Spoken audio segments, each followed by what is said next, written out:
Hi, I'm retired NYPD Detective Vic Ferrari, and welcome to NYPD Through the Looking Glass podcast, where you get unique insight into the New York City Police Department. Before we get started, I encourage you to check out my Amazon author page, where you'll find my series of behind-the-scenes NYPD books. They're $10 paperback or $2.99 ebook download, including my latest NYPD Behind the Blue Wall of Silence. Speaking of authors, today's guest is a retired FBI agent and author of a great book, 30 Years on the Run, The Hunt for the Most Prolific Bank Robber in History. Raymond Carr, welcome to the show. Thanks for having me, Vic. It's great to be here. Ray, we met on your podcast, and we just got to talking, and I mentioned this bank robbery case. You go, that was my case. So I picked up a copy of the book.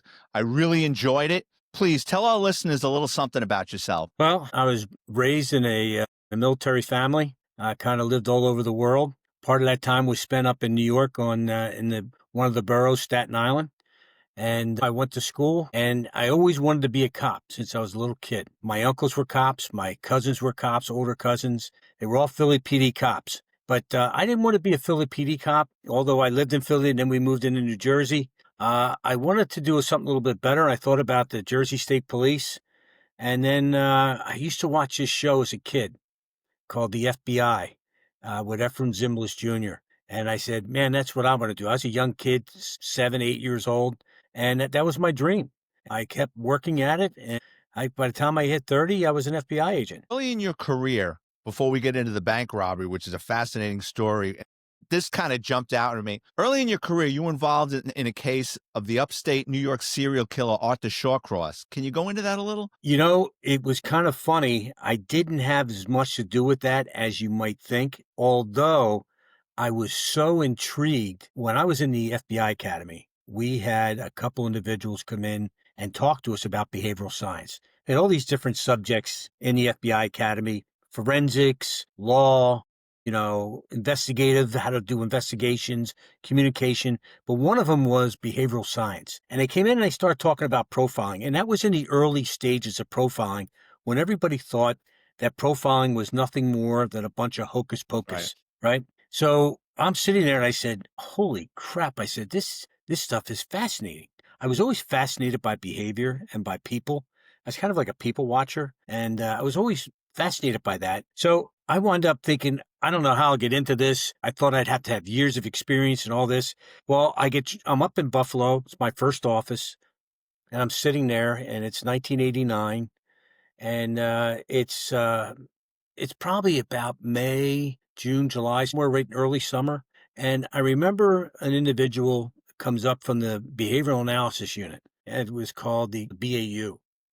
And he comes up, and his name is Craig McCrary. And he comes up, and in each FBI office, there was a coordinator that would coordinate cases with Quantico, the Behavioral Analysis Unit, BAU. And there was this one individual that was in Buffalo, and him and I would talk, and he told me about this case, that there was this serial killer that was killing prostitutes in Rochester, New York.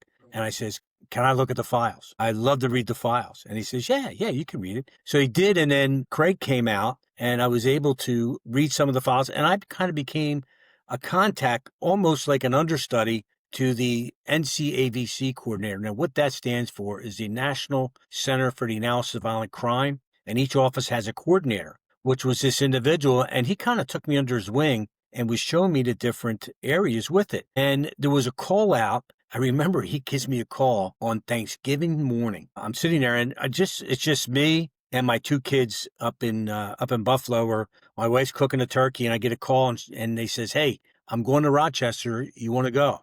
And I says, what happens? He goes, they found another body. So I said, pick me up. I'm in. And we go out, and they found this woman on the side of a road by the water. This was 1989, and I'm sitting and I'm just fascinated. I'm like a fly on the wall, and I'm absorbing all this information because I'm still a fairly new agent. I'm only like a year on the job, and I'm just sucking all this stuff in.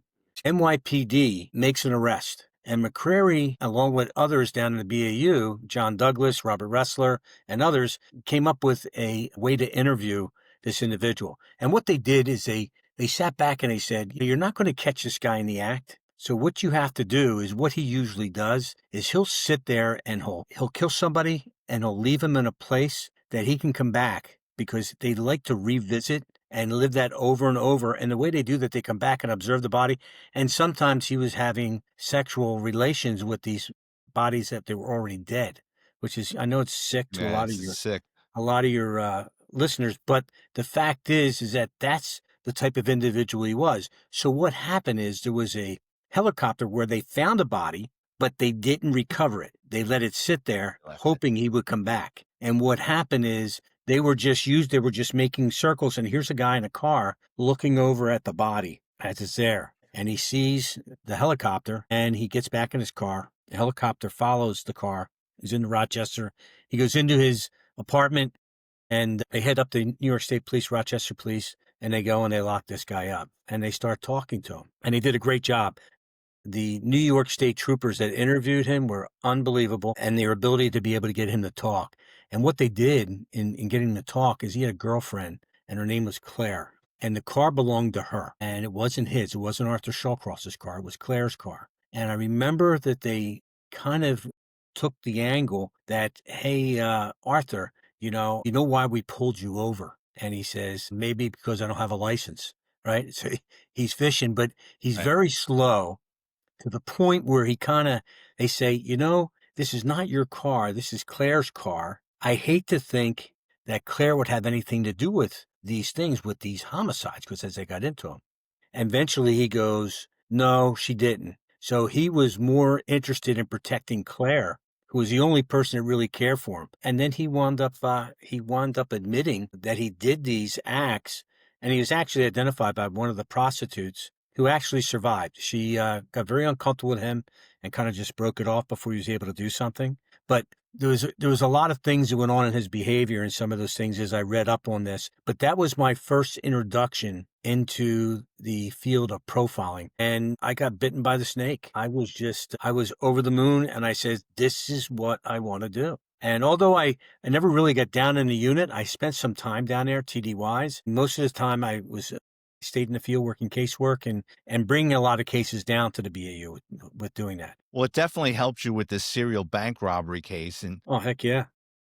you get assigned to the Philadelphia area. Can you go into how you get involved with this? This guy is probably, if he is, the most prolific bank robber in American history. Well, I'm on the bank robbery squad in Philly, and we're getting our socks knocked off. When I transferred in 91, end of 91, and we were getting our socks knocked off with not just bank robberies, but with armored car robberies. I think in 91, 92, we had like 26 armored car robberies in the Philadelphia division, which is a lot for us. And we had 400 or 500 bank robberies, which is quite a bit. So I remember being on a squad and sometimes going 3 or 4 bank robberies a day that I was running in different parts of the city. So we were really running with the choke out. So it was really busy. Things went on, and all of a sudden, I think 92, I wound up going down to the FBI Academy, and they start training me in the area of profiling. So I went down for a 1-week basic school in criminal profiling. And then I started with that training, and I started working unsolved homicides, unsolved rapes. I started doing some of those things. And I wound up being transferred out to a satellite office, which was about 30 miles outside of Philadelphia. In 99, it's at the end of 99, October, I get a call from our Scranton resident agency. And they says, hey, listen, we have a case that we want you to take a look at and maybe see if we can get a analysis by the guys down in Quantico. I said, what is it? He said, it's a guy that's robbing banks. I said, well, what's the big deal with the bank robbery? Because he didn't understand. He says, this guy's been kicking our ass for the last 12, 13 years. And I says, oh. And I says, you guys, tell me a little bit about it. And he says, yeah. He says, he always hits on Friday night. He says, he's in and he's out. And he goes, we don't know what it is. Some of us think he's a cop because he knows when we're set up. We set up on a bank that he hit, or an area where he hit, and then he hits in another area 50 miles away. And we're all set up. If he had hit in our area, we would have had him. And I says, okay. I said, send me the files. And they have probably about 23, 24 bank robberies. So they would send them to me electronically. And I start going through these things and I start feeding them into a database. Let's see what similarities we have in these crimes. So this is a collateral duty. So this is something I do on the side. I still have all my other cases that I'm working. So I'm kind of looking through this, and I'm kind of going through it.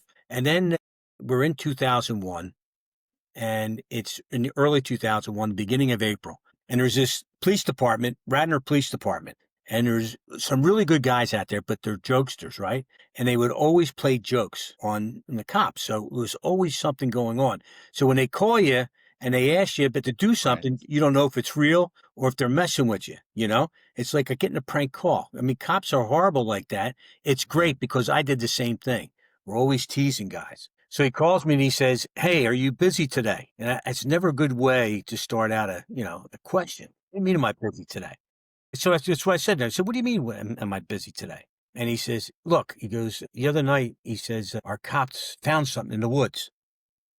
And I said, "Really?" And I says, "What'd you guys find?" He says, "They found like a hole in the ground." And I said, "What do you mean a hole in the ground?" He says, "Well, it was full of weapons and ammunition." And he says, "And I'm not sure what we're looking at. I'm wondering if it's some right or left wing group, first group that's doing something, because we had the 93 terrorist attack up in New York at the World Trade Center, the first one. And one of the imams was arrested in Philadelphia. So he didn't know what he was dealing with. So he says, "Can you come out and take a look?"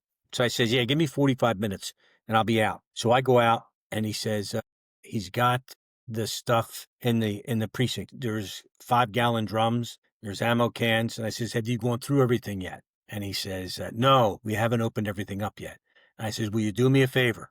I says, "Take all these things and move them out away from the police department." I said, he goes, "Why?" I says, "Well, you don't know if any of these things are tripped. You don't know what's in them." I says, "If there's explosives, you open up." I says, I says, "Where's the rookies at? Have the rookies move them out, you know?" Oh, they wind up moving it out back. So we have all this equipment, and there was quite a bit. I'm going to say there were probably 5 or 6 5-gallon drums. There were probably 6 or 7 ammo boxes, and there were also probably 5 weapons and probably 1,000 rounds of ammunition. And so they said, okay, they sent him out. So he takes me out to where they located this at, and there's 2 items that they locate.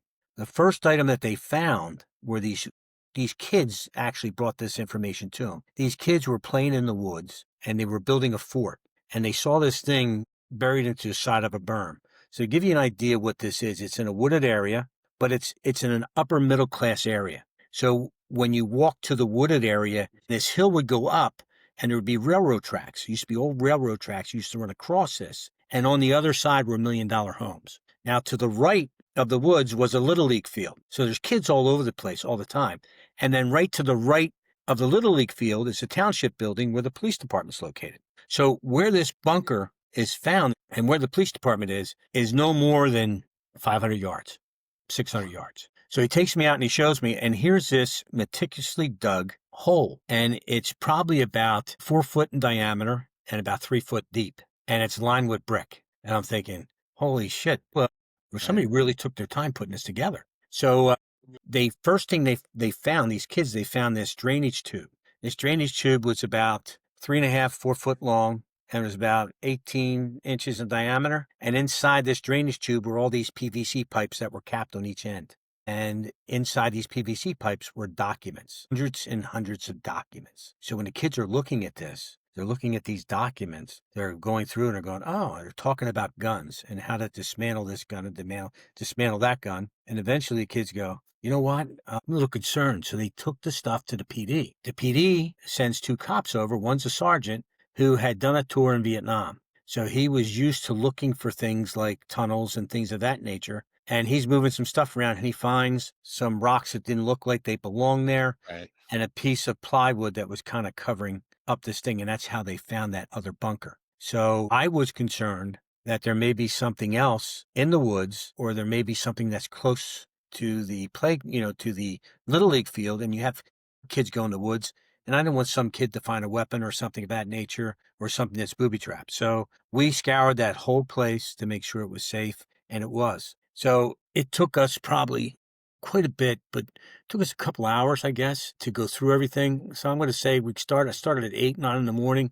Time I got out of there was like 3. And by the time I got the evidence down in the Philly, and I didn't get home that night till about 9 or 10 o'clock. It was just, how those things go. Yeah. It just goes.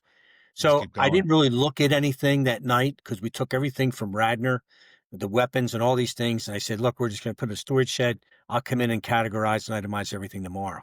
We're walking through this evidence, and it's taking us because of the documents. I'm going through all these documents, and in these documents, I'm identifying there's hundreds and hundreds of titles of books. And I'm going, I have no idea what these are, but the majority of the books are statistics books. And I'm thinking, I have no idea what this means. Then I'm finding all these topographical maps of all these different areas in different states, Connecticut, New York, Virginia, Rhode Island, New Jersey. And I'm looking at all this, I'm like, no idea what this means. So look at this. And then I see all these other things that give directions. And there's directions to these different things map showing where there's different bunkers, all in these states all over the place. So I have no idea what we're looking at. And then all of a sudden I go through and I see a list of banks, and there's probably about 160 banks, and there's surveillance notes about, he would start at 7:45 in the morning, and he would surveil this bank all the way up till 9 o'clock at night. So you look at that's I'm thinking, wow. So I'm sitting there and I go, sitting there with Rich, and I says, I think I know who this is. And he goes, what?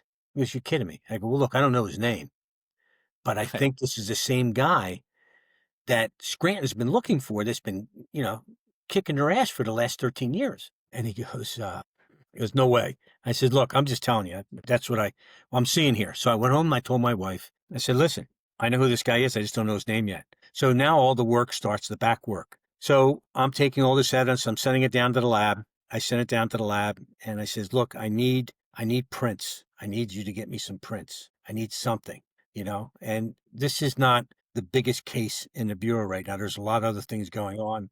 So we'll get to it. We'll get to it, So I'm just kind of waiting. So I'm sitting and I'm going through these documents. And as I'm going through the documents, I'm seeing a lot of information there. I'm saying, you know what? Let me start looking at something. So I hold a meeting and I bring all the agents. I bring the agents from Albany, New York, just the closer ones, Philly, Scranton, out near Pittsburgh, some down a little bit south of us. And we meet up in Philly. And I have this conference room, this big meeting.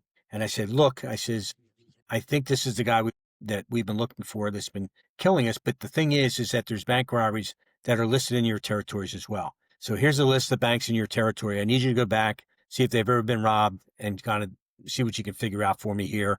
And I said, but I don't know who this guy is, but I think this is our guy.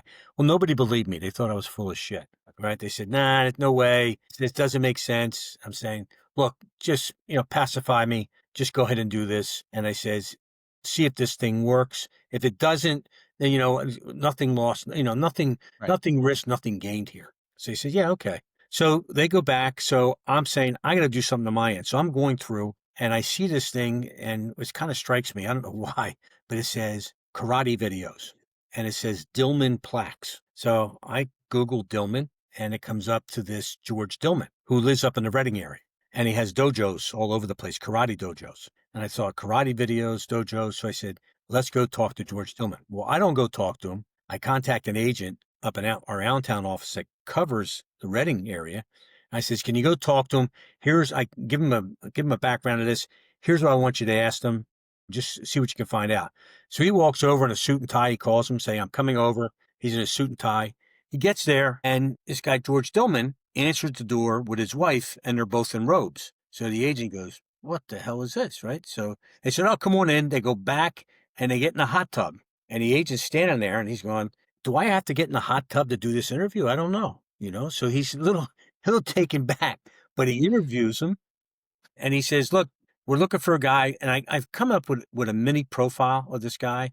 And I say, look, based upon all the information and the witnesses and what they've said and his MO and robbing the banks, his modus operandi and his method of operation doing so, I said, we're probably looking at a white male in his, probably because of what he's been doing, probably somewhere in his 40s, early 50s. And I says, he's got a penchant for weapons. He may have a military background. He is good in karate. And I says, if he works with numbers, so give him that type of information. And he goes, I don't recognize anybody like that. I would know if I have somebody like that in any of my dojos. So we really came up with a big fat zero there. So I sit and I say, you know what? I says, I'm going to kind of in these areas, there's these dojos, because I don't know where this this perp lives. So I said, let me go to one of the dojos. Well, there's 3 dojos in the Philly area. There's one in Drexel Hill. So I do a little background on the owners. One is a medical doctor. The other's a teacher. So I go, I wonder what this guy teaches, right? So I go to the dojo. Guy walks up. First guy I meet is this guy, Clay McComb. God rest his soul, he's passed. But Clay is a teacher at Upper Darby High School, which is right close to where the dojo is. So he comes up, and I'm with a trooper who's a friend of mine. He's working with me. And I say to Clay, I say, hey, how are you? I said, my name's Ray Carr. I'm with the FBI. They always, whenever a law enforcement officer introduces himself to somebody, it always kind of, you'll know right off the bat if there's an issue, because of their body language. I don't get anything from this guy. So he said, tells me he's a teacher. So I said, well, what do you teach? I'm thinking if he says math, then I'm thinking maybe it's kind of tied in here. But he says, I'm a chemistry, physics teacher. So I thought, well, it's not that far off. So he comes in, and Doc comes in, and he's an ER doctor, and they own this dojo. But it's affiliated with George Dillman. So we're talking, and I said, look, I'm looking for a guy. I give him the same profile, 5'7", military background, likes guns, works with numbers, approximate age. And he goes, oh, geez, that sounds like Carl. And I says, Carl who? He says, Carl Gugasian.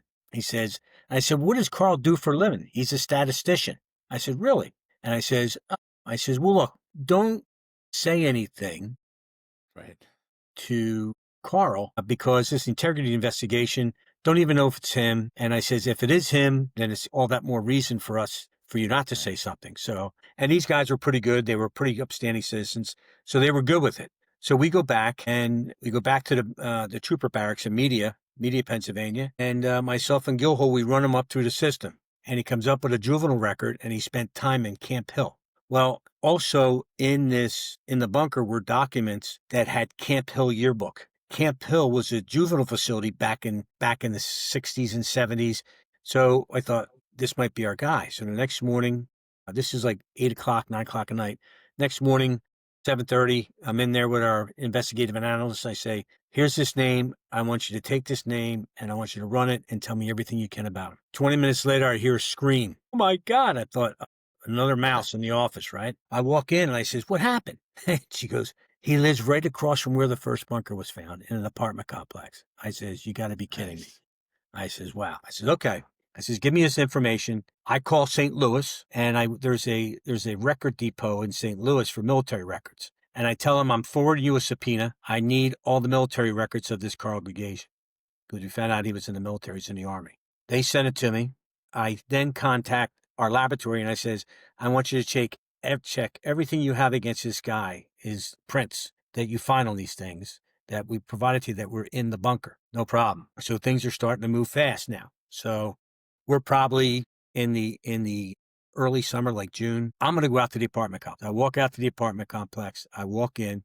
There's these 3 young girls, and I'm in a suit and tie. I walk in, and they look at me, and I says, good afternoon. I says, my name's Ray Carr. I'm with the FBI in Philadelphia. And they giggle, And I says, we'd never met an FBI agent before. I says, well, today's your lucky day. So we're sitting, we're talking. I says, listen, I want to ask you about one of your residents. And they go, okay. And I says, he resides in apartment 119A. And they go, we knew it. I says, what do you mean you knew it? What did you know? He's in the CIA, right? And I says, no. He says, well, then he's in the witness protection program. I says, no. I says, why do you say that? They said, because he's really weird. I said, why is he weird? He says, he runs a lot. And I go, well, I run too. And I says, I don't, it's that weird. He runs fully clothed with a backpack. I says, okay. All right.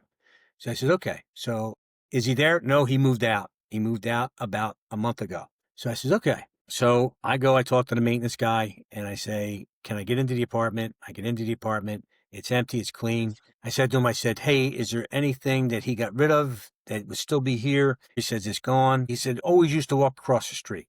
He always would walk over there and go down in the woods, And I says, okay. So I go over and talk to a guy who lives across, and he says, yeah, this guy would always go over there. He was over there 2, 3, 4 times a week. I said, okay. So I said, this is our guy. So now comes it, where is Carl Gugasian, right? So we locate him, and he's up in Plymouth Meeting. He's in another apartment up there. So I said, okay. So I put surveillance on him. He goes out and he does his exercises in the park. He does his karate exercise in the park and just a lot of things, but nothing. He doesn't have a job. He's not working, not doing anything. And then all of a sudden 9/11 happens Right. and everything in the FBI stopped. Everything in the world stopped and everything became focused on 9/11 and the individuals that were responsible for 9/11.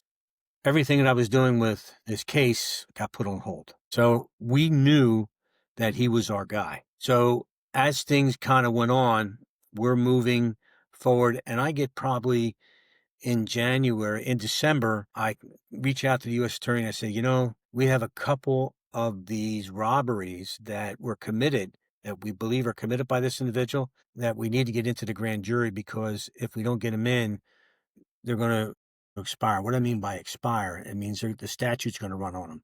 So with bank robberies, there's a 5-year statute. If you commit a bank robbery and you're not arrested, and one day after 5 years, you're clear and free.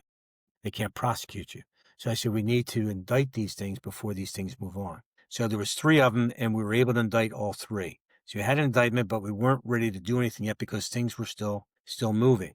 So I let the other agents know, look, we have an indictment. I don't have an arrest warrant because we're still running on this other stuff, but I wanted to make sure that we at least were able to charge him in the robberies he committed. I'm sitting in the office, and I get a call on a Monday morning and says, hey, your guy hit up in the Harrisburg area on Friday. I said, well, why didn't you call me? Well, we weren't sure until today, but now we're sure. And I says, okay. And so now I'm getting a little concerned that this guy's starting to ram it back up again. So I'm saying, look, I need some surveillance, but all our surveillance guys and all our people are spread all over. There's anthrax, things are working. There's all these cases. They're all over the place. So there's really just me and maybe one other guy.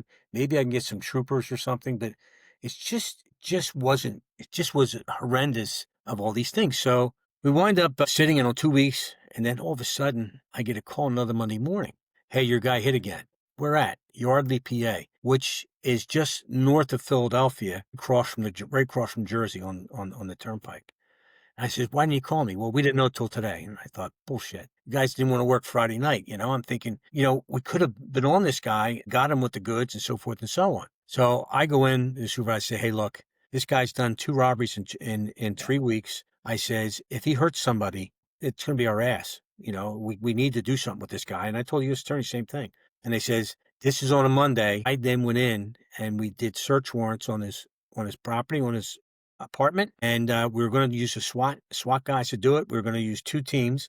We're hoping he was going to leave. Then we're going to insert one team into the apartment and have the other team follow him until there was appropriate time to take him down. If they didn't find that, when he came back to the apartment, when he walked in the apartment, they would take him off. So we wound up getting a key and so forth. We had everything set up. We had a search warrant for that. We had a search warrant for his 2 vehicles. One was a Mercedes. One was a BMW, a red BMW. The other was a panel van. And the other was a storage facility that was up in Montgomeryville, which is probably about, from where he was, probably an hour away. So he was all over the place, this guy. So the next morning we set up to happen that quick. I was probably doing the warrant. I didn't get the warrant signed till 11 o'clock that night when I got him signed, and we were ready to go at 7 o'clock that morning. And we stand up. He leaves at about 8:30 in the morning, and we insert one team in. And it's good that we did, because when they went in, they found 3 weapons. They found one in his bedroom drawer. They found one on the kitchen counter and one at the front door. They found these weapons that he had him stationed throughout the apartment should he need things. So I'm glad that we did it. I didn't think he would leave being armed. So these guys are on him, and they're in the back of the van. You get a car, and you got guys in the back of a van where they can pop out and grab him. So they call me in a fury, and they say, hey, Ray, he said, he's walking into a bank. Do we take him down? I says, no. I says, he doesn't, this is not his MO. This is not what he does. He's just doing banking business. I says, just don't, if anything, you don't want to go in and people get hurt. If anything, just if he comes out. So I said, if you find an opportunity to take him down, take him down. So he goes into Philadelphia, and he goes to the Philadelphia Free Public Library. And you go, why is he going to the library? That was the area where he was going in and copying the topographical maps. I traced those maps back to the Philadelphia Free Public Library. And he was going in and he was making copies of different areas of the, they had them of all over. And that gave him his egress, be able to get away from these robberies. Because every bank backed up to a wooded area. None of the banks were in the middle of the city. They all backed up to middle areas because law enforcement, when there's a bank robbery, you're looking for a getaway car or someone to go on foot. But this guy just would vanish into thin air like a The ghost. woods. He went into the woods. So we're picking up all these things as they're coming along. So just before he walks in the library, they jump on him and they take him down. And he's not really shocked, doesn't give him a hard time, but they get him in custody. Then we start to search on the home, on his apartment. The SWAT team that grabs him off the street, what was their opinion of him? Did he say anything, or he just kind of knew it was up? He kind of knew it was up. He didn't say a word. Once they said FBI, he kind of knew. He kind of knew his life as he knew it was over. So he said he wasn't very reactive to it. So once they lock him up, they take him downtown and they're processing him. So I make sure the search gets on track. And I said, let me go down and meet this guy face to face. I mean, here's a guy that's been robbing banks for 13 years. I'm thinking, this is a nemesis. I'm going to meet him finally. I've been tracking this guy for a year. Now I'm going to finally run into him. And I walk in and I meet this guy and I go, this is him? Wow. I'm kind of disappointed. I thought somebody to be a little bit with this, and I'm thinking, God, he seemed so meek. When I would say something, he was so soft-spoken. I thought, how did this guy get his gumption up and his audio up to be able to rob banks? So I said to him, he's sitting down, and I knew he was a third-degree black belt. So I knew he had the tendency to do things. So we're very cautious with him. He was getting into this Kempo karate, which is like a touch where you can do things. And so I knew he had things. So we made sure he was shackled on the bottom. And then we had one hand shackled to the desk, that he was at the table. And I'm sitting in there and I says, I told him who I was. And I said, Carl, my name's Ray Carr. I says, I'm in charge of this investigation. And I said, I want to talk to you. He says, I want a lawyer. Say anything, no, I'm my lawyer. I said, okay. Well, that kind of ends that. So I said, well, listen, you don't have to say a word. I'm going to get some background information from you and you have to provide that. But I'm not going to ask you any questions. But I want you to listen to what I have to say. And I just said to him, I says, you're not going to talk to me now, but you will talk to me. You either talk to me a little bit later, but you're going to come back to me and you're going to want to ask me to talk to you. And I says, I know everything about you. I know when you wake up in the morning. I know when you go to the bathroom. I know everything about you, Carl. I know where your bunkers are at. I know everywhere you've lived. I know your whole life. I didn't know all that stuff, but he didn't know I didn't know, right? But it sounded good, right? So anyways, you could see, and I was reading him and you could see the look in him was that he was defeated. And so when this is over, now comes the hard work where he got to get ready for trial, right? So we have the initial appearance. He hires this big law firm, former AUSAs, Assistant United States Attorneys with the United States Attorney's Office in Philadelphia. High-priced people paying him a lot of money, $200,000, which is probably all bank robbery proceeds money, right? So I go back and I start talking to witnesses, trying to see if we can get some witnesses. And remember, the only banks that are relevant are the 3 that were running up against the statute and the 2 most recent. So there were 5 robberies, but we want to bring in this, what they call 404B material, which is relevant conduct of past actions. I wanted to ask you about that because that came up in the book. I made a note of that. Like, federal law obviously is a lot different than what goes on in state court. And in your book, you said when the federal prosecutors were preparing for this case, they planned to introduce bank robberies where the statute of limitations had expired, but they were going to bring them in. You can't charge them with it, but to show a pattern of behavior of bad acts.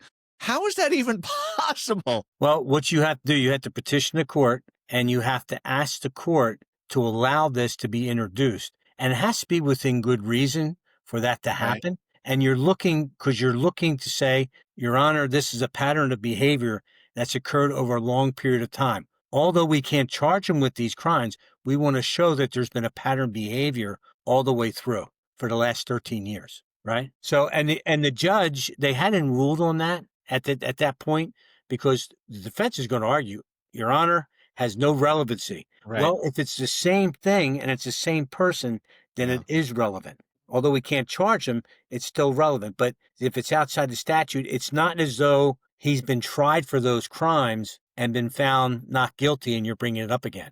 He's never been charged with anything. So that's kind of and I'm not an attorney, Vic, but that kind of gives you a little bit of a layman's term towards it, if you will. So anyways, I'm talking to all these different witnesses. They all remember him. Some of the witnesses are still traumatized. They quit their jobs working in a bank. Some Yeah. can't even, because he would always enter the bank wearing a mask, and they can't go into Halloween. They shut their lights off. They won't even entertain with kids with masks because they're just traumatized by it. With this situation, there's two of these things where tellers were beaten, pistol whipped, degraded, very, very violent in nature. That's why when I'm seeing what I heard and what I'm seeing in him doesn't correlate. There was a bank robbery in Jim Thorpe, Pennsylvania, I think in 1992, where he walks into the bank just before it closes, and there's a bank manager meeting with somebody behind a glass partition. He turns and fires a shot, hits the bank manager in the stomach. The bank manager almost dies. Um, and he leaves. There's another situation. Well, I'll talk about that one later. But anyways, The one where he shoots the bank manager. right. He claimed when you were interviewing him, he claimed that he went in with the gun cocked and it just went off. I just don't buy that. He was Yeah, he military guy, I didn't serious buy it either. guy. Knows it. That sounds like an amateur mistake of going in with a gun cocked. I think something triggered him in that bank robbery. He seemed to have taken a more aggressive approach with males on these robberies. Like, wasn't there Yes, another one where he pistol whips a mailman? I almost think that when he was doing the surveillance, he never saw a guy inside the bank. And then when he went in, he saw the guy, he wasn't ready for it. And it just threw him. That's just my opinion. I don't know the guy. And I agree with you. When I did interview him, he did talk, and I haven't got to the interview part yet, but he did talk about the fact that he would wait out in the bushes outside the bank, and he would play with the hammer. What I mean is the cock the hammer back and forth. He would play with that. And he said, when I came in, he said, just the jolting of my hand turning the gun accidentally went off. I agree with you that if I'm very skilled as you are in the use of weapons, whether right. it's military or law enforcement, we don't do that. That's not what you do. That's his excuse. It doesn't make him look as bad. So what he does is, what I did is a bad thing, but I just lessened what I did. It makes me look better than what I really did. So, and I'm telling you, that's his thought process. And I'll tell you my reasoning for that as we move on a little bit. Yeah. So we're about 2 weeks from trial, and his attorney, Bill Winning, comes up. He says, "Can I meet with you and LC?" Tells LC Wright, who's assistant U.S. attorney working the case, "Can I meet with you two?" And he says, "Sure." So we meet, and he says, "Look," he says, "he wants to talk to Ray." And I says, "Oh." And I didn't say anything to him about my conversation before. I said, "Oh, okay." And he goes, "Look, you're going to get one shot at this. If you can't convince him, then we're going to trial in 2 weeks." It's okay. So let's see what happens. So we bring him over because he's in the federal detention center in Philadelphia, which is across from the federal building. And there's a tunnel from the prison to the federal building underneath that comes over to the marshals. And we bring him over and we take him up. He's in the marshal cell block, and they have an interview room in the marshal cell block. So myself and another agent go back in there. They bring him in. We sit him down, and I start talking to him. And I says, "I'm glad you came in, Carl." I says, "I think it's really good." I says that you're going to do this. I said, "It's going to be helpful for you." I said, because he was looking at 50 years in prison, and that's before the bank robberies. So here's what I mean by that. Here's the thing. When you look at, let's just say, when you look at bank robbery in the federal system, when you commit a robbery with a weapon, the first time you do it, the first crime is a 7-year mandatory minimum. Each crime after that committed with a gun is 25 years mandatory minimum. That's consecutive. So you can't run them concurrent.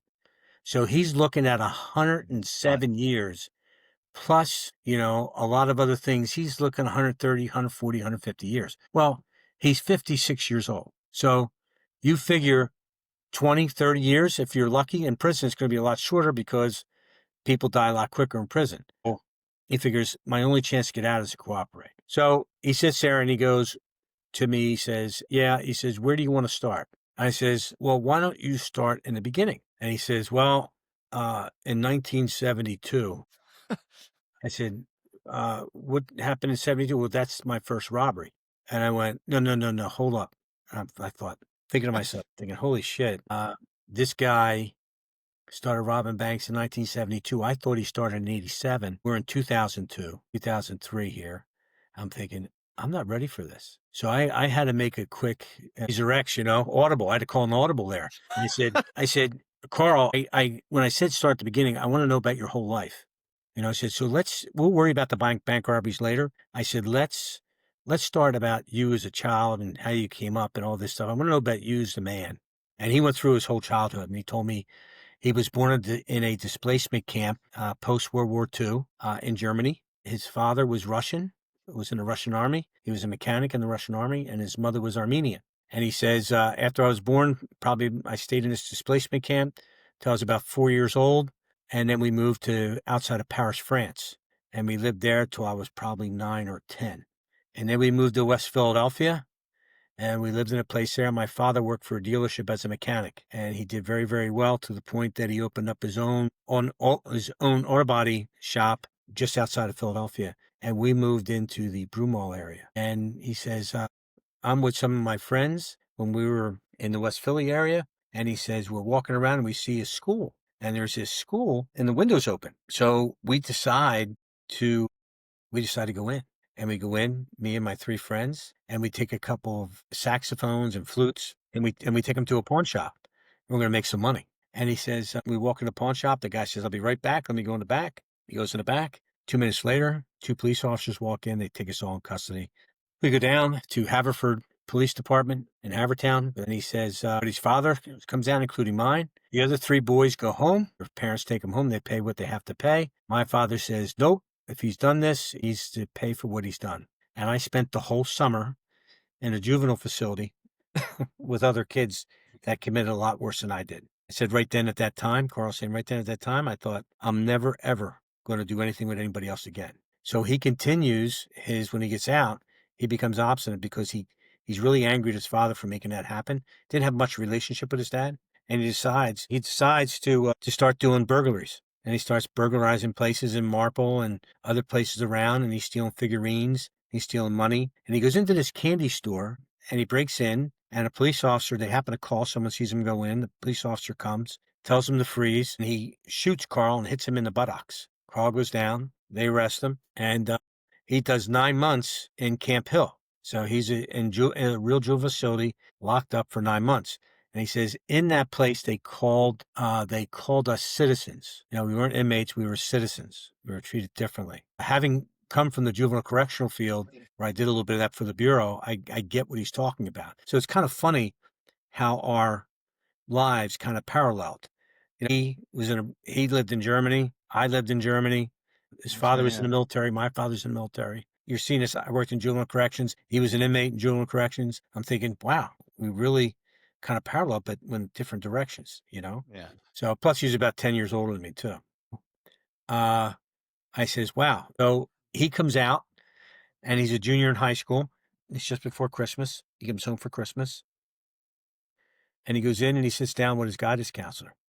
And his guidance counselor setting up classes and they look and see where he came from. And the guidance counselor says, you're going to have a really, really hard time. This is going to follow you the rest of your life. You're going to have a hard time getting a job, hard time getting in college. Right? Well, this kid has nobody to talk to. So he thinks, here's a person in authority. This person is telling me these things.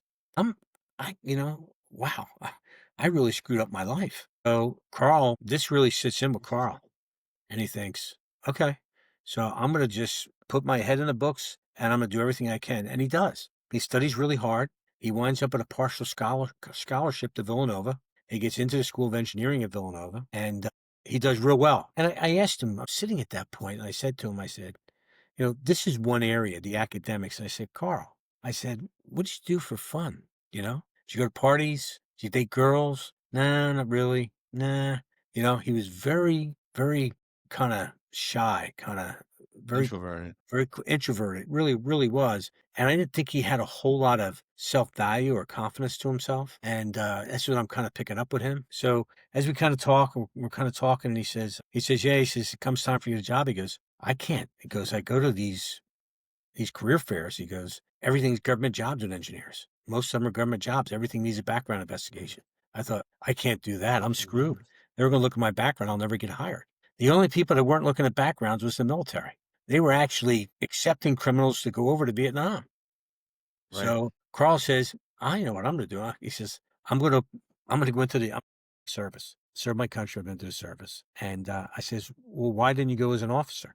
He says, because as an officer, they would have did a background check before I went into OC school. So I says, okay.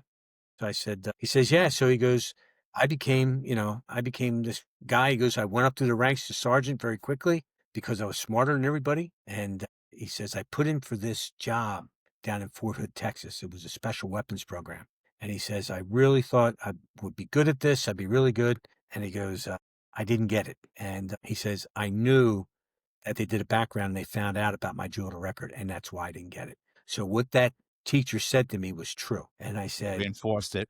yeah. And I says, okay. And I says, well, Carl, I says, I got news for you. That's not true. There was somebody that knew one of the high ranking officers that had them do a favor for somebody. And that's why you weren't selected. Not because you didn't have the qualifications, but because someone else was a good old boy network. You know how those things work. He goes, really? I says, yeah. And I told Carl, I said, Carl, your juvenile record doesn't follow you once you become an adult. He goes, I didn't know that. Here's a guy that's an engineer, smart as hell, but didn't know that. So you and I were talking earlier, Vic. It's amazing how much impact you can have on somebody when you tell them something or say something to them. People don't realize how much impact they have, but you can have impact on it. So he kind of talked about that, and he kind of said different things what he did, and his behavior was very high risk. He told me, he says, yeah, I went to Mount Kilimanjaro, Mount Everest. I climbed those places. I rock climbed. I ice climbed. I've talked to people that did. I think, wow. I said, I don't think I would do that because I think it would, I don't want to I fall. wouldn't. I wouldn't do it. I think there's a lot of risk to that, not him. So he did a lot of different things, even to the point when you look at it, he took ballroom dancing lessons. And when you look at that, you think I wouldn't take ballroom dancing lessons either. I mean, you got to be very confident. I'm not a big dancer as it is. I mean, I do a little bit of this and that with my wife, but the thing is that that in himself I think is ballroom dancing lessons. I think is high risk behavior. Oh, yeah, because no one wants to make a fool out of themselves in front of a large Exactly. group of people. It's like public speaking. Exactly. Exactly. So we get through some of his life, and I'll come into some more things. We had several more meetings with him. I would meet with him. And then it became a thing where he was cooperating. Trial was canceled. He was going to plead guilty.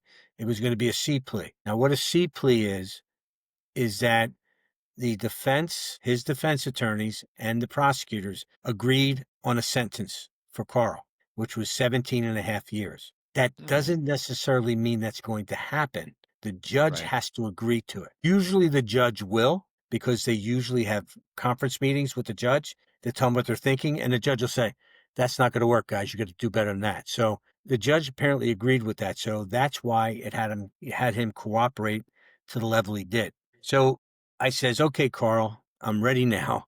Although I didn't know what to expect, I says, tell me about your first bank robbery. He said, well, I was stationed down at Fort Bragg, and he says, I was close to getting out in order to pursue outside jobs. I was coming up on the 4 years. I got out in about 3.5. And he says, I'm sitting and I'm reading the paper because I'm figuring, what the hell am I going to do? And I'm looking at the paper, and I read where a guy robbed a bank and got $80,000. And I'm thinking, oh my God, 80 grand. So 80 grand in 1972, yeah, it's like $1 million today, you know? So he thinks, wow. I mean, you figure back in 72, you could buy a house for 25,000. I mean, a 4-bedroom, 2.5 Right, bath right. house my parents did, but when you look at that, he says, my God, he goes, I could do that. So his first thing he does, he goes and he breaks into a pawn shop. And in a pawn shop, there's these weapons. And he takes 6 weapons. And he's so excited when he's running out that he Yeah. drops 4 of them. And he's only able to take 2 of them and keep 2 of them. But he thinks, well, that's good enough. So he takes them and he wraps them up and he buries them in the woods outside of Fort Bragg. And he comes back about a week later, 2 weeks later, and he looks at the guns and they're all rusted to hell. And they're not, and they're inoperable. He goes, well, this ain't going to work. So what he's doing, his modus operandi, his method of operation, he's improving it, right? He's improving it as he goes forward because He says, this didn't work. So he's educating himself. So now he says, I'm going to go back in. He goes back in. He steals another 5 weapons, the same pawn shop. And he comes back and he takes them, and now he puts them in plastic containers. That kind of preserves them a little bit. So what happens is he goes into this bank on Bragg Boulevard, right almost a mile outside the back gate of Fort Bragg. And he goes in and he goes looking through the bank, and he's just going over in his mind, over and over in his mind, how he's going to do this, how he's going to do this. So he finally gets his early release, and now he goes back home to the Philadelphia area, and he says, I'm going to rob that bank down there. So he comes down the very first time, and what he does is he steals a vehicle, and he goes to the bank, and he pops the ignition, like the old ways he used to do it. And he decides, he goes to the bank, and he goes, I can't do it.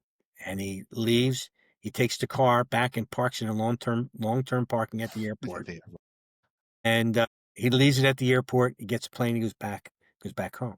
He does this 5 more times, and each time is the same result. He can't get it up enough to be able to Push it across the goal line. He can't do it. He just can't do it. He can't cross that line in the sand. So eventually he goes down and he does it, and he hits the bank. He robs it. Comes out. When he goes, he gets $40,000 the first time, which is a pretty good take back then too. So it's more like late 72, maybe early 73 now. He does that. He goes back home. He's living high in the hog. He tells him that he's doing consulting work with his parents. Still at home, he gets an apartment. He rents an apartment. And he says, okay, my stash is running a little low. I'm going to go back down again. And he goes back down, and he goes into the same bank, and he robs it again. This time when he comes out, iPack explodes in the car. And it's the same car now. He's had this car for 7 months, this stolen car, right? It's the same car. iPack goes off. He thinks, this is no big deal. He says, he says, and so you didn't know, in the military, he was an Army Ranger. So he was in a little bit of special forces. And he's coming, he goes, I've been CO2 before. I'll be fine. And he's riding, and he goes, this is not good. I can't see my eyes. So he's got his head sticking out the window. He goes, I should have been caught then. I'm driving away from the bank. I should have been caught. Nobody notices what's happening. And I just drive down the street and I get away. I go to my hotel. Car's all full of red dye. And he said, I go in and I'm trying to wash the money, but it's not coming off. So I'm going in the bars late at night, and I'm exchanging the money. So I have some money. He goes, the money was ruined. So he says, well, I'm not coming back down here again. So he learned, he says, I got to know what these dye packs are. So he starts doing his own little research with it. So he comes up, and what he says, Carl, how come you never robbed any banks in the Philly area? He says, I only did that one time. And the closest I got was Delaware County, which was about 30 miles from the city. But I never wanted, if anything went wrong and I was arrested, I never wanted anybody to know that I was arrested. I didn't want my family to know. And if I'm far enough away, it would never go all the way back to Philadelphia. They would never know. So I started robbing banks. I start going up in the Scranton area. I start going up in Albany, New York. I start going up in New Haven, Connecticut, going up in the Rhode Island area. Start going down to Virginia and Delaware, Maryland. I start anywhere that was far enough away to do this. So I says, okay. And he says, well, I found all these documents in your bunker. And he says, they're talking about other bunkers. And I says, looks like there's 27 bunkers here, And he goes, yeah, maybe about that many, maybe about that many. I'd have to take a look and see what they are. So he gives us this thing to Jim Thorpe, and I pull up one of the agents that was up in Scranton, because that's their area, the Jim Thorpe area, in the state game lands. And there's a state game land warden up there, Fred Maluzzi, who was a former cop, who knows that like the back of his hand. And he was able to help us with kind of the orienteering of how to get into these different places. So he goes in, and I'm not there yet. I'm down, and they find a cave, and inside the cave is all kinds of stuff. And they find another bunker, a couple other places. So I come up the next morning with a bunch of our evidence response team people, and we're going in, and there's this cave, and it's not that big. You go in, there were 27 weapons in that cave. There was 2,000 rounds of ammunition. It was a hand grenade, there was a 308. There was a Mac 10. There was all these weapons. And then we found more books, found unbelievable books. We filled 2 U-Haul trucks of all the stuff he had just in the state game Just in land. that one bunk, in that one And that, cave. well, there were a couple other bunkers around. We filled 2 of them. It took us 6 hours to lug that stuff out. I'm thinking, how long did it take him to lug it in? And we had 40 guys. Were all the guns defaced? They were every gun had the serial numbers. All the weapons we recovered had the serial numbers obliterated, with the exception of one. We found a secondary serial number on the gun. We're able to trace that back to the pawn shop on Bragg Boulevard In North Carolina? in North Carolina. Yeah. The other firearms that you recovered, were you able to bring up the serial numbers with acid restoration, or did he do a really good job? He did a really good job. He had a Gradle. Dremel? Yeah, Dremel. Yeah. And he used that to be able to run it down. So he did a really good job. But he got down into the metal. He just didn't surface it. Right. He got really into it. So we're starting to find these bunkers. He's locked up. So I'm sitting down, I'm meeting with him. And what happens is I get a lieutenant that comes to me from Columbia, and he says to me, he comes down to Philly, and he says, I just want to come down and talk to you. Him and another detective come down. I says, yeah. I says, come on down. He says, I really think this guy, Carl Gagin, may have been the guy that robbed the bank up there where I was shot. And I said, well, tell me what happened. He said, well, he goes, there was a call out that came. It was a call out that I got over the radio about a bank alarm that went off. And it was like 7:59. So I'm thinking someone set the alarm off when they're leaving. So I'm not coming with lights and sirens, but I'm coming pretty quick. And I don't have the lights flashing. So I come over and I see 2 girls just coming out of the bank. They're walking up the sidewalk, and, they're average sized women, and it's dark, and I see them and I'm thinking, oh, okay, that's the problem. And as I get closer, I see a third person behind them, and it's a guy. So I flashed the outside spotlight on this guy, and he starts running. So I take the car, boom, he's running. I'm after him. I get out of the car. I tell him to freeze, and I fire a warning shot. Freeze. Fire a warning shot. This is 82 when they were still doing that, firing warning shots. He turns around, the bank robber, and he fires a shot. And it comes and it hits the officer, and it hits him at the top of his vest, where the strap goes up, where there's not a whole lot of protection, and it goes up and lodges into the side of his neck by his carotid artery. He goes down, guy takes off. So he takes off and he says, this guy goes into the hospital. They don't operate because they're concerned about the bullet and the location of the bullet, that removing it could result in his death or could result in more damage. So they say, it's not hurting anything if it moves. So it's not an emergency to do this, but we'll monitor it over the rest of your life. Okay. So he tells me, he says, I have just a feeling in my gut that this is the guy. I says, I'll talk to him. So I go in and I said, number one, I said, you know what type of round it was? And he says, it was a 45, or it was a large caliber bullet. And I said, well, look, I got all these weapons. I got like 42 weapons. I says, you're welcome to come in and take what you want and hold on to them in case you ever need them. Okay. All right. We'll take you up on that. And I said, okay. So, I go in, and the next time I have a meeting with Carl, I was meeting with Carl like every week, every other week, give me information. I says, hey, Carl, I have to ask you about a potential robbery up in the area of Harrisburg, in the Columbia area. He goes, hey, I know where it's at. I says, were you ever involved in a robbery in Columbia, PA? And he goes, no, I don't think I was. And he was too quick to say no to me. Probably would have said, I don't know if I remember. That would have been more. But when he says, no, I don't think I was. So I said to him, I says, the reason why I'm asking, I said, there was a police officer that was shot back in 1982. And I says, he just wants closure. He says, he's not looking, he's still alive. He's not dead. He just wants closure. And he says, well, he goes, he says, I wasn't me. Wasn't me. And I knew that our relationship had become so strong, Carl and I, that he didn't want, because I was the only person that was in his corner, and he didn't want me to be angry at him. And, he didn't realize that I was angry at him, because it wasn't just a police officer, but all the other people he hurt as well. So I didn't think of him as a friend, but I was kind of like his Dutch uncle. But I wanted him to know that I knew he did this. And I said, Carl, I think you did it. I didn't do it, Ray. I didn't do it. I would tell you if I did it. His body language, as a cop, you just know. You just know. And I knew that he did it. So let's fast forward 2019. And I get a call. A call comes. I don't know who it is. I answer the phone. Say, hey, this is so-and-so from the Harrisburg RA with the FBI. What can I do for you?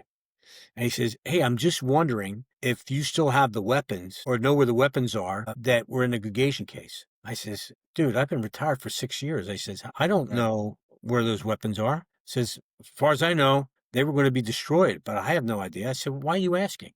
And he goes, "Well, the officer that was shot just passed away, and the ME is ruling his death a homicide from the initial shot." I said, "Wow." I says, "That's, 37 years, 38 years ago." I says, "Really? You think that'll stick?" "Well, that's what they're saying." I says, "Well, look, I offered those weapons to those guys and they never took me up on it. I was there. I told them before I left, hey, look, if you want these things, you better come and get them soon. Otherwise, I Right. can't, You guys spoke. I can't guarantee they're going to be here." So I don't know what's ever happened with that. I never heard anything more of it, but, I always thought, I always think about him, and I know he knows now what happened to him, although he's deceased, but he knows now. Because they could have recovered that round from the deceased and matched it up to one of those Yes. firearms that you recovered. Yeah. That's what they were looking to do, Vic. They were looking to do just that. But they didn't have the weapons, so they have nothing to compare it to. So Right. it's kind of like, and they even at one time, they even came down when he was in prison and talked to him, but he wouldn't talk to him. So I, Yeah, he's yeah, he's only gonna tell you what he already knows that you know or have right. an idea, and I think he knew hurting a cop, that wasn't gonna go well for him. I'm walking in, I'm sitting down with him and I'm trying to find out every bunker that he has based on the documents in these different bunkers, in the original bunker. And I remember sitting down with him and I says, "Hey, Carl, did you know that we found the first bunker?" And he goes, "Oh, yeah." He says, "I walked across and I saw that the bunker was empty. I went back and sat in my apartment and I waited for the knock on the door, but it never came. So I figured, well, they don't know." So I said, "Well, time to get out of Dodge." And that's why I moved, because this place was hot. I had to go to a new place. So I did. And I went up and checked on my other bunkers and found that they hadn't been disturbed. Eventually, I found that they were disturbed. But initially, when I checked all the other bunkers, they weren't.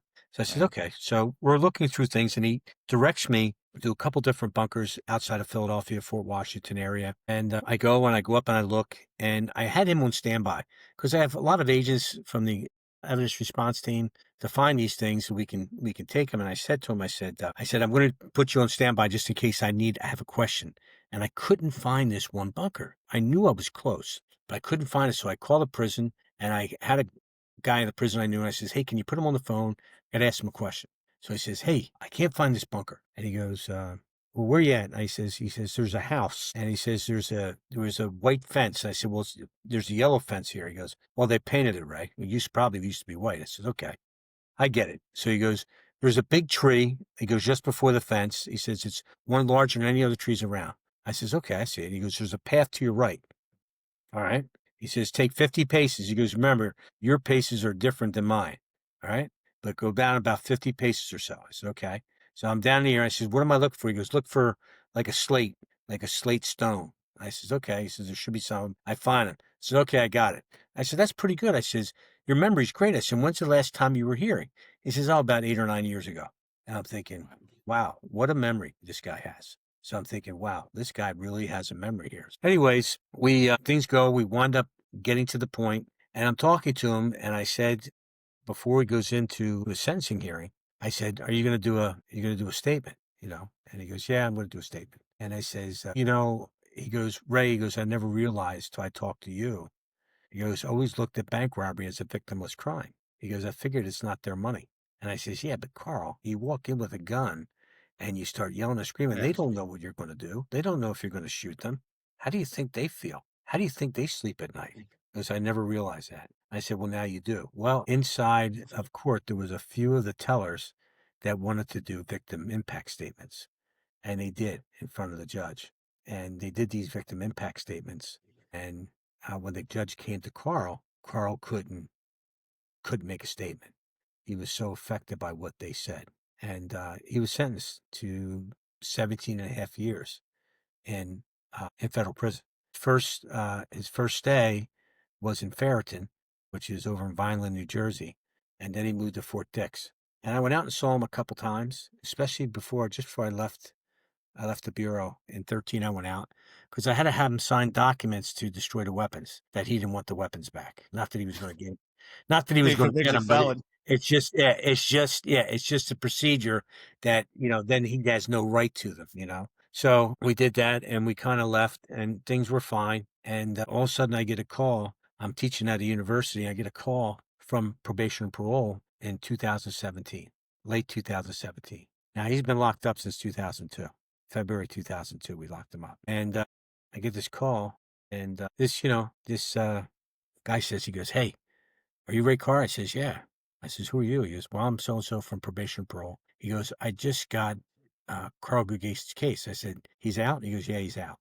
He says he's at his parents' house, his mother's house. And his father had passed away. And I forgot to tell you this. When his father he didn't have much to go. He was in a wheelchair and he had an oxygen tank. And the attorney called me and he says, "Hey, Ray, I need a favor." And I says, what do you need? Because he was real good, this guy, Bill Winning, real good guy. He says, "I need a favor." I says, "What do you need, Bill?" He says, "Any way that you can talk to the prison and get them to allow Carl's father to go in.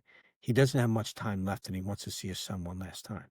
I said, "Look, I have no control over Bureau of Prisons, BP. They have their own rules and regulations. I don't know if I can do anything with that." And I came up with an idea. I says, "You know what? I do have an idea." I says, "We have the fourth floor in the federal building where, as you're aware, where we do proffers with Right. attorneys and prisoners." I said, "Why don't have his parents come to the fourth floor and call me and I'll come out and get them." So I said, we set up for a week later or so. So I bring Carl to the fourth floor with another agent. And he says, where we always came up and talked. And he says, "What are we doing today?" I said, "I got a surprise for you today, Carl." Because I didn't know if it was going to happen. Anything could happen. So I got a surprise for you. And he goes, "Oh, what do you have?" I said, "Well, you'll see when we get there." So we get him inside. We sit him down, get there.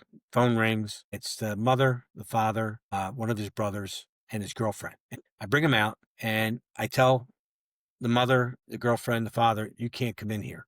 You have to stay outside in the hallway. I'll bring the father in." I bring the father in and I wheel him in to the room where Carl's at. And he's sitting down and he's handcuffed to the table. He's still got the leg irons on. So you open the door, his father's there, and you could see him well up with tears. And I uncuff him.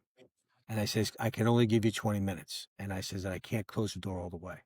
You know, I had to pat down the father and so forth and so on." And I did. And so he sees his father. His father leaves. The mother thanks me. Girlfriend thanks me, brother, and they leave. And Carl and I, we don't really talk that much. That was the whole purpose of bringing him up that day.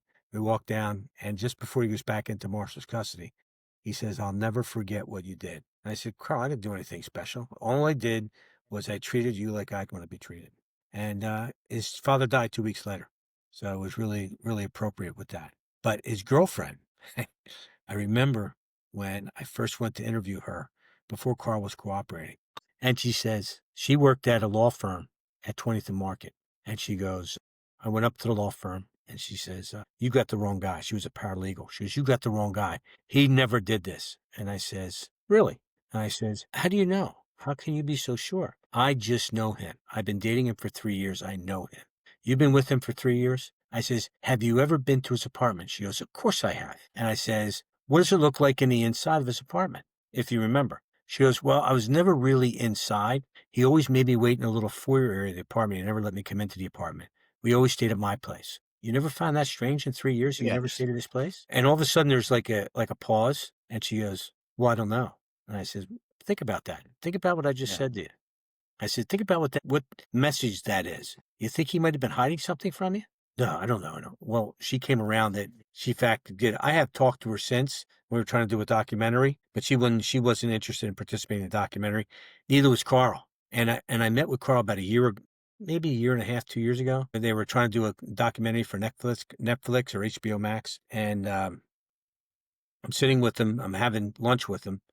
So I says, "Hey, I got to ask you a question." He says, "Yeah." I says, "Did you read my..." Now, Carl was probably, it says 2 years ago, he was born in 48. So 2 years ago, it'd been 23. He was like 75. So he'll be 77. He was just 77 in October. So I said to him, I says, "Did you read my book?" And he goes, "Yeah, I read it." And I said, "Well, what'd you think?" He goes, "Typical cop book." So I said, "What do you mean a typical cop book? What does that mean?" He goes, "Well, it's just like a cop would write it."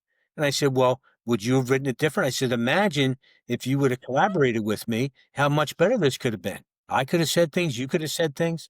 He goes, "Nah, that's okay." He goes, I could tell how a cop writes. I said, "Oh, you can. What, from reading which is the investigative reports. Right. Oh, yeah, yeah, yeah, yeah.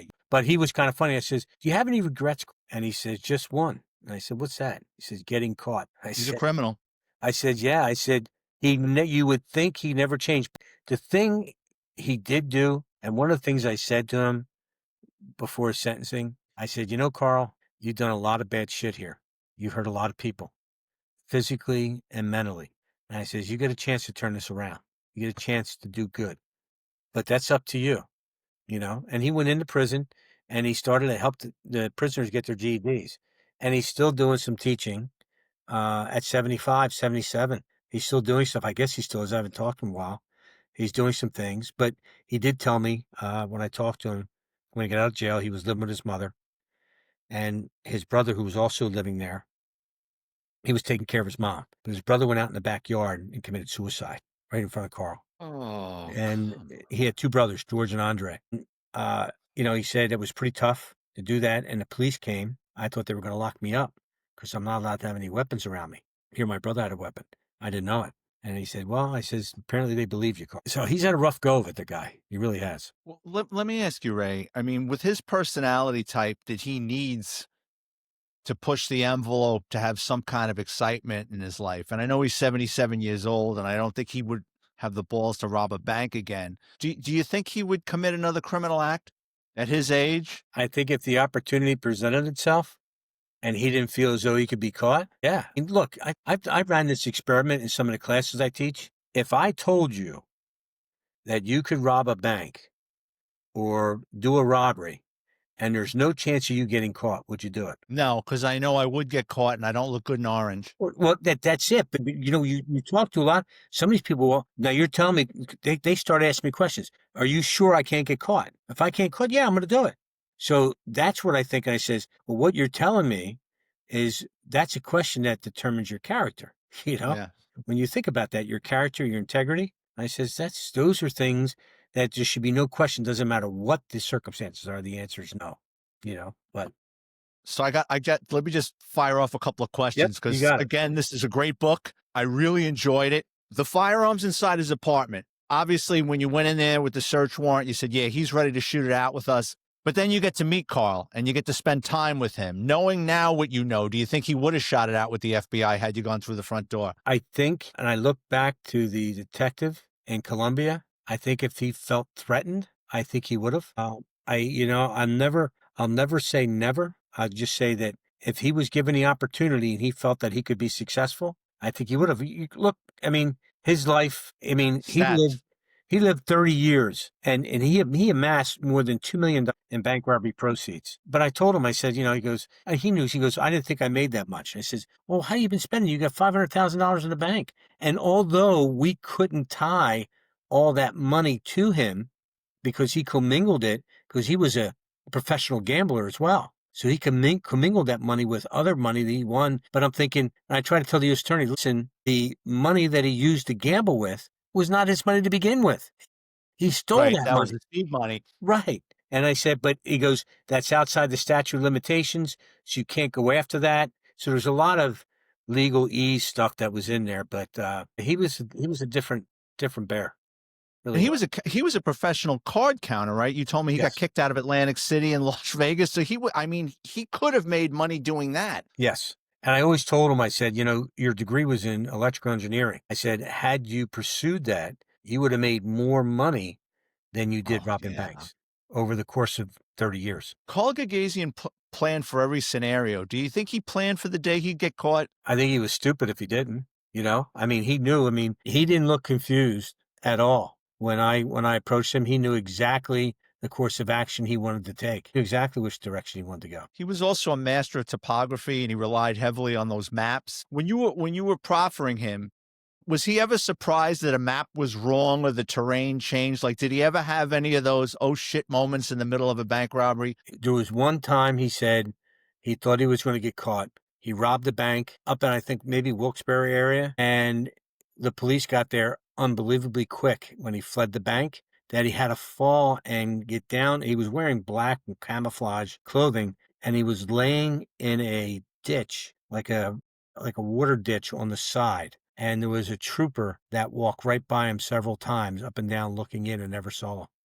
He said, "I should have been caught then." So, but here's the thing with his bank robberies, and I didn't talk about this, but I'll talk about it briefly. When he would rob a bank, he would always drive and probably be about 10 to 15 miles from the bank, and he Right. would be at a hotel, motel that he would be at. He would drive to a parking area with his box van, and then he would offload the motorcycle, off-road dirt bike, offload that. He would take that, drive that probably within a mile of the bank. And then he used those topographical maps to be able to maintain going Right. through the woods. And he would take the motorcycle and put it inside the woods. He'd go and rob the bank. When he was done, he had a predetermined location where he would bury his clothing because he wore two sets of clothing.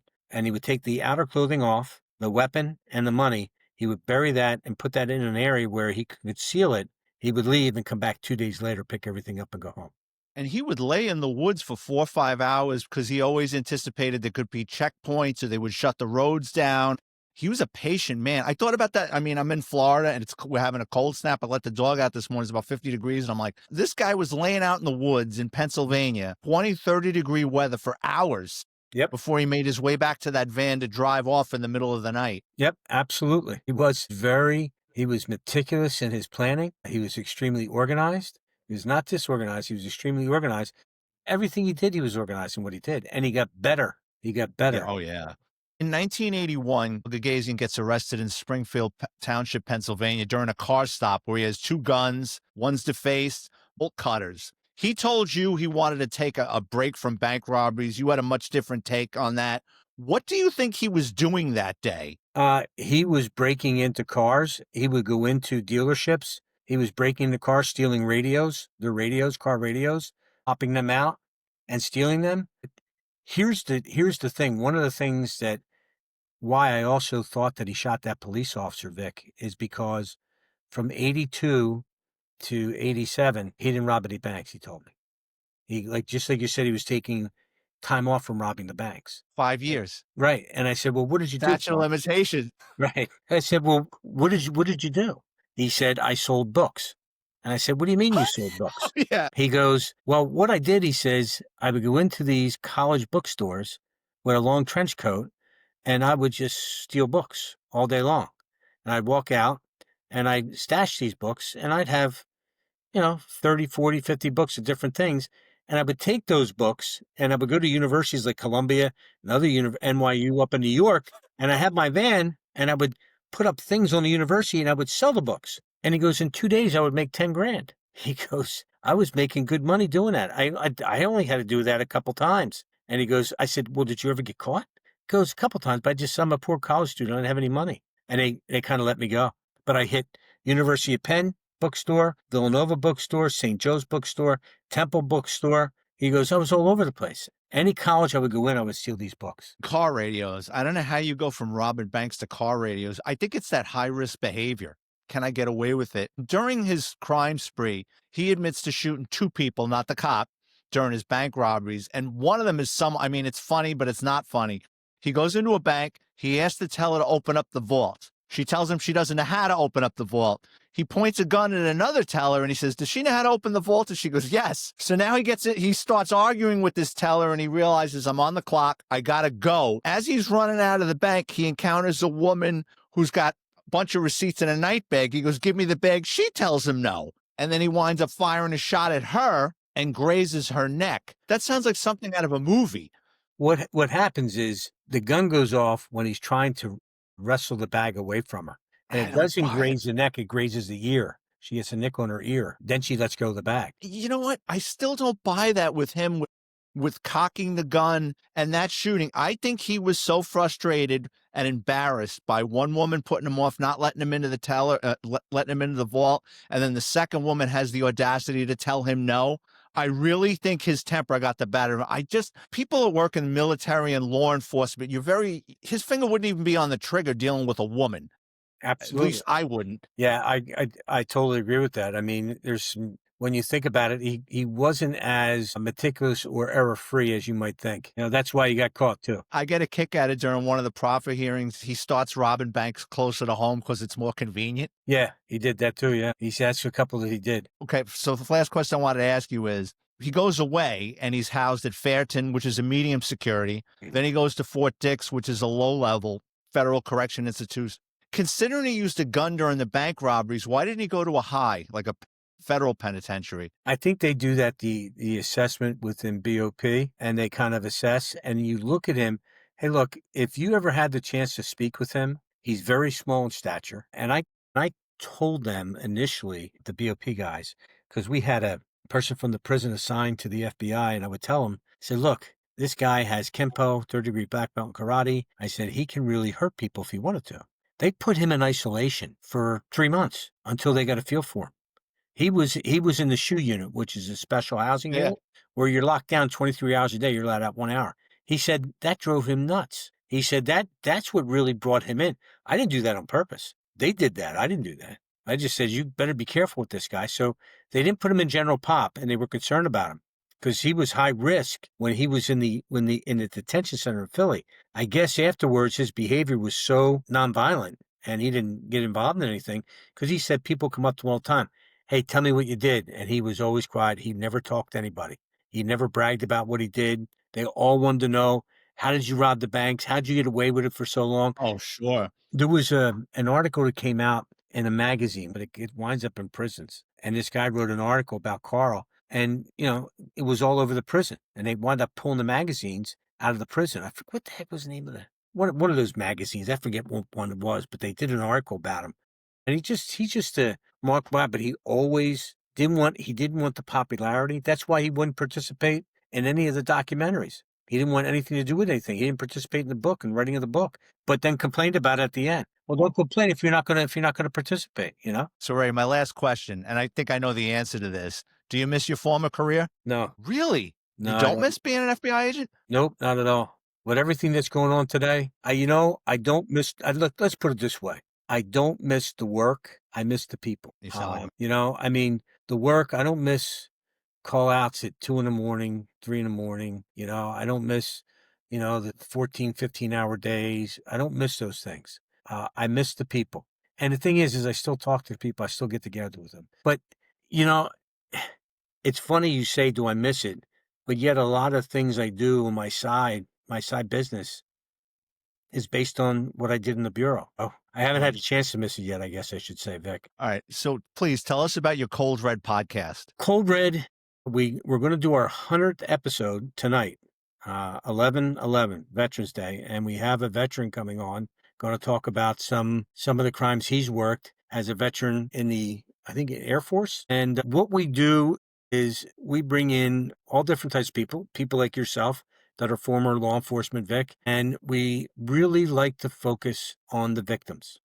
We also do a lot with cold cases. My co-host, Jim Fitzgerald, is the author of 4 books, Journey to the Center of the Mind, 1, 2, 3, and 4. And he was also instrumental in the Unabomb case and many other cases down the profiling unit. He was in New York. I think that's how you guys met, Vic, when Jim was in New York. And it's a great thing. We bring a lot of things in. We're going live starting tonight on YouTube, so you'll be able to see us live if you like. Once you subscribe, you find out when we're going to be live, and you can ask questions, and we'll be able to answer them right there for you. So it's a good thing. So it's been a lot of fun. And Ray, please tell the listeners the name of your book and where we can pick up a copy. The book is 30 Years on the Run, The Hunt for the Most Prolific Bank Robber in American History. You can order it on Amazon, Barnes & Noble. You can get it all these different places where it's available. And I hope you enjoy it. If you enjoyed, let me know. It's a great book. And I wouldn't just say that. I read it in a couple of days, and I says, I have to have you on. Ray Cart, thank you so much for being a guest on the show today. You're welcome, Vic. Pleasure. As always, I'd like to thank everyone for tuning in, especially my listeners in Troy, New York, Scranton, Pennsylvania, Short Hills, New Jersey, Sandport, Idaho, and Atlantic Highlands, New Jersey. If you work in law enforcement or had an interesting criminal background, please drop me a note on Twitter or Instagram at VicFerrari50. If you're watching on YouTube, please hit the like and subscribe buttons. If you enjoy the content, check out my Amazon author page. Just type in my name, Vic Ferrari, like the car, where you can preview all my NYPD books for free. Thanks again, everyone, and have a great day.